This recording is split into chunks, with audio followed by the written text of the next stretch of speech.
Hey, what's going on everyone? We have like a really big update right now because we're gonna have patch 13.25. Some people are calling it 13.24b. Mortdog's using both terminology, so we're gonna go with 13.25 because it sounds a bit better. But there are gonna be a ton of balance changes because it's gonna affect the main way to play right now.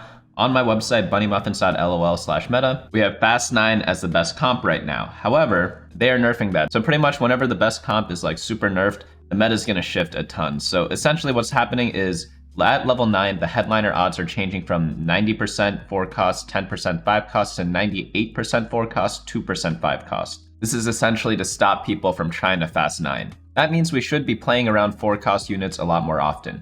Now onto the traits. They want to make 5 Spellweaver more significant, 6 Bruisers up a bit. Yeah, I haven't really been clicking Bruisers much at all this set so far. They're also mentioning that Spellweaver 10 is going to be the most powerful trait because they come from 2 uncraftable emblems. Right now, if you're looking at the data, 10 Spellweaver is at a 3.0 right now. Granted, people don't reach it that often. If we do Diamond though, it's at a 2.75 still. So clearly like all the other prismatics are doing a bit better apart from Heartsteel. But if it's the hardest one to get, then it should be the best, right? So that buff does make sense, even though we'll probably only hit it once a set or something like that. Big Shot base AD is getting buffed up at the later stages. Bruiser HP bonus is going to be bumped up as we talked about before. EDM base ability effectiveness, this one is going to be increased actually at 3, 4, and 5 EDM. So they're making 2 EDM kind of the same and then buffing up everything else later on so that you actually are incentivized to go deep into EDM. Jack's frequency timer going to be reduced, Zed going to be dropped as well. Mosher attack speed is going to be buffed up at 4 and 6 Mosher. So that's going to be pretty big for something like Urgot, along with all the other Moshers to some extent too. Rapid fire attack speed per stack is going to be buffed up at later stages, and then Spellweaver AP per cast. Okay, so I think we've noticed the pattern. They're buffing up a lot of the later or deeper traits because a lot of people have not been going for that. A lot of people have been going for what we call horizontal comps, which is dipping your feet into a bunch of different traits and synergies. Verticals, on the other hand, force you to go really deep into a synergy, such as going for like 6 Mosher, 5 EDM, things like that. And they're trying to make those a little bit stronger because people have not been really playing that. 10 Spellweaver is going to go from 120 AP to 200. That definitely is a humongous change. But let's move on into the tier 1 units. So Vi, mana buff, yeah, no one really cares too much about her. Vi, armor, and MR being buffed up as well. Hopefully this brings Punk reroll to like a bit more of a playable level. Even if you do play Punk reroll, you don't really care that much about Vi, so hoping that this kind of helps her a little bit. Yasuo being buffed up a touch. Yasuo reroll, it's like not that great before. Like, is this enough to put it back in? Maybe. It's nothing like super devastating, but sometimes with 1 cost rerolls, you can snowball the early game really hard, so just a small buff like that could change the tide for it.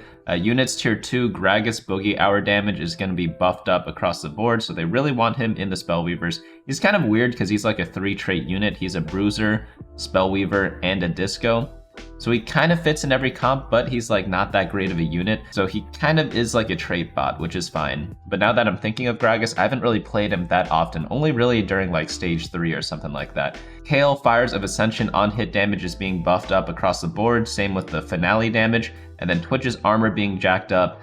Twitch's Bottled Anarchy AD ratio also being pumped up as well. So what are they talking about here? So a few community guides to playing frontline Twitch. Yeah, that has been pretty popular. I've seen it a couple of times. I don't think it's that great, but they put healing items and Titan's Resolve on him and have utilized his scaling AD and AP. Even though they agree with me and say that it might not be the best way to play Twitch, they want to make it a little bit more viable. So maybe we see this build being the absolute best way to play Twitch.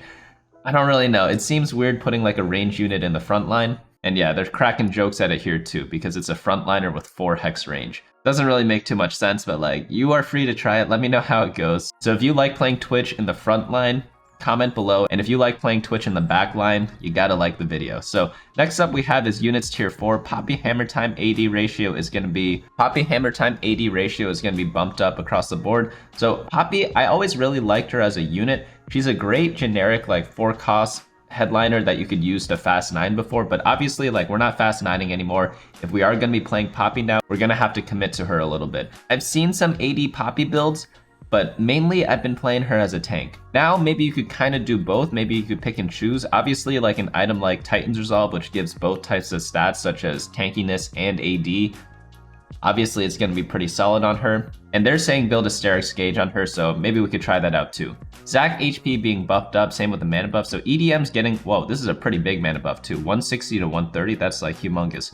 Out of all the EDMs, obviously Zac is always going to be the most flexible one to play. So this is actually a pretty big EDM buff. Maybe we see something like a Lux reroll come into fashion, or even like a Jax reroll because Mosher got buffed too. I think I'm leaning more towards Lux though. Jax feels a little bit weird to me. I haven't really been convinced by any of his builds so far, but again, they got a ton of buffs. But if I had to put my money on something for some EDM build, I'd lean more towards the Lux. Tier 5 Sona Ethereal attack speed on hit magic damage is going to be nerfed a little bit. Yeah, most people are using attack speed, so hopefully this incentivizes us to try the other ones. Headliners, Nami being buffed up a bit. Yeah, no one cares about Nami. I watched my friend play, and I think it was like late stage 2, and someone had a Nami 3, and he was like, oh crap, I lost because someone had a Nami 3. And his regular board just won for some reason, so yeah, Nami reroll, probably there are better things to kind of do. Olaf, I ignored this unit completely, but maybe now I have to pay attention to him because one, Bruisers got buffed, and he got buffed with this headliner also. 150 extra HP, maybe that helps you win streak in the early game. I don't think it's going to change that much about Olaf reroll. Vi, 150 HP, 10% is being changed to 150 and 20% AD. Gragas being buffed as well, a little bit higher on the damage reduction. Pantheon gonna get a small HP buff, so Punk, maybe that's gonna be a thing again. Riven is going to be buffed up in HP also. Riven's always really interesting. I always feel like she's either gonna be too good or too bad. I don't think she's gonna be one of those units that kind of fits in the in-between, because either the 3-star Riven absolutely demolishes everything, or she does nothing. I don't really think these types of champions are ever in a good middle ground because they both like tank a bunch and do a lot of damage. So we should probably try to keep an eye on this. Blitzcrank, 150 HP is being changed to 200. Poppy, 50 HP buff as well. And then Thresh. Okay, so they're pretty much buffing almost all these headliners. A lot of them, the tanks and frontliners. Actually, all of these apart from Nami are all melee units. That's kind of interesting to see. I guess Nami and Ziggs, because Ziggs is a legendary that we didn't reach yet. So I think they're trying to incentivize us to be a little bit more flexible on our headliners, because probably people have been picking the backline or damage dealers a lot more heavily than the tanks, which is understandable. It's more fun to kind of choose your headliner as your damage dealer, but you should always never feel bad about settling on a tank, and I think they're trying to fix that. Kiana is going to get 5% AD and 5% per copy is being changed to 2% per copy. She's probably the only headliner being nerfed out of all the ones seen here. Next up we have is items. Blue buff now also grants AD. They want to make this more viable on different champions, so specifically this is going to affect Kai'Sa, Jhin, and Ezreal. But pretty much right now everyone was building Spear of Shojin. Hopefully this now changes with the blue buff being a little bit more flexible. Blue buff damage amplification on takedown is going to be reduced, so it's weaker for AP units now but better for AD.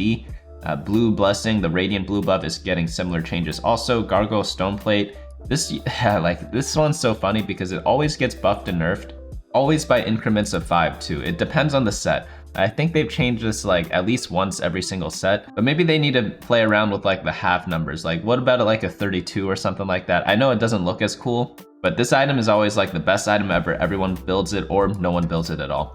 Red buff base attack speed is going to be nerfed a little bit. Yeah, red buff was just the best item of the recent patches because it just fits on everyone. Runon's Hurricane base AD going to be buffed up a bit, and then Spear of Shojin slight nerf there. Actually pretty sizable nerf, but it was way overbuilt, so it completely makes sense. Now we're onto the augments. Training dummies, base armor and MR are going to be reduced a bit.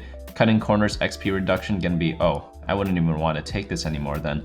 Honor roll gold 2 to 3. On roll limit per turn 2 to 3. That's a pretty big buff there. Vampirism 1 HP per missing 5 HP is going to be changed from 4 to 2. This was probably the best silver augment, so it makes sense that it's getting nerfed. Bigger shot, explosion AD ratio is going to be buffed up. Blinged out HP per item going to be nerfed a bit. This is the only true damage nerf now that we think about it. True damage was probably one of the better traits of the last patch, even though it was still kind of outshined by the Fast 9 strategy. Inspiring Epitaph Shield is going to be changed from 30 to 25%. Little Buddies HP per buddy 100 to 90. Attack speed 10 to 9%. People always like this one a ton, so it makes sense that it got nerfed. And then low interest rate cap is going to be changed from 2 to 3. I did always find that this number was a little bit low, so I pretty much never clicked this augment. Stars Are Born gold 1 to 5. I just data checked this augment. It is averaging a 5.0 right now, so it might need even more than this.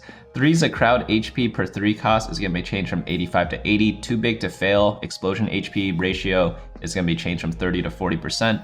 And then time before large boom 20 to 15. Stationary support 2 and 3 can no longer roll needlessly big gem. This makes sense because you just throw the training dummy in the backline and then you just pretty much always get it. And then finally, we have one bug fix. Blue buff's damage amplification properly refreshes on takedown rather than disabling the effect for the round.